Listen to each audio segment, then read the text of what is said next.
2014 साली जेव्हा मोदी सरकार आलं तेव्हा खरंच मलाही खूप आनंद झाला होता. मी सुद्धा काँग्रेस विरोधात झालो होतो तोपर्यंत. मलाही वाटत होतं खूप भ्रष्टाचार होतं, अण्णांचं आंदोलन झालं होतं, त्याचा परिणाम होता.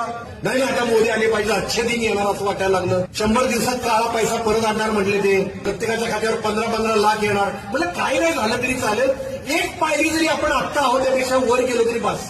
आज 10 वर्षानंतर कळतंय एक पायरी वर जाणं दूर, आपण हजारो पायऱ्या खाली गेलो.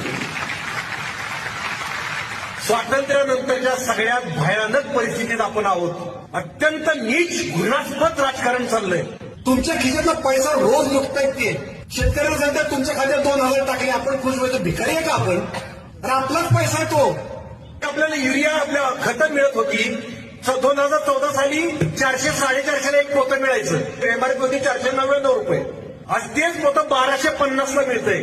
त्याच्यावर एमआरपी दाखवतायत 2,500. आज आपल्या धान्याला भाव काय आहे? तो वाढलाय का? तो नाही वाढलेला. इन्कम नाही वाढला आपला. तुमचे लाखो रुपये काढून घेतलेत आणि तुम्हाला 2,000 रुपये महिना टाकतायत खात्यावर तुमच्या. तिकडे पंजा वाढलेले शेतकरी तिकडे बॉर्डरवर जाऊन बसलेत, तुमच्यासाठी जाऊन बसलेत. त्याच्यावर गोळीबार होत आहे, त्यांच्या आश्रमगृहाची नळकंडी फोडली जाते. ह्या बातम्या तुम्हाला दाखवत नाहीत. मणिपूरच्या बातम्या तुम्हाला दाखवलेल्या नाहीत.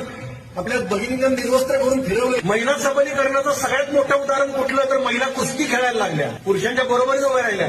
त्या कुस्तीगीर महिला रस्त्यावर आल्या, आमचं लैंगिक शोषण होतंय, त्यांना न्याय मिळाला नाही आणि छत्रपती शिवाजी महाराजांची बरोबरी करता येते. लायकी आहे त्यांची.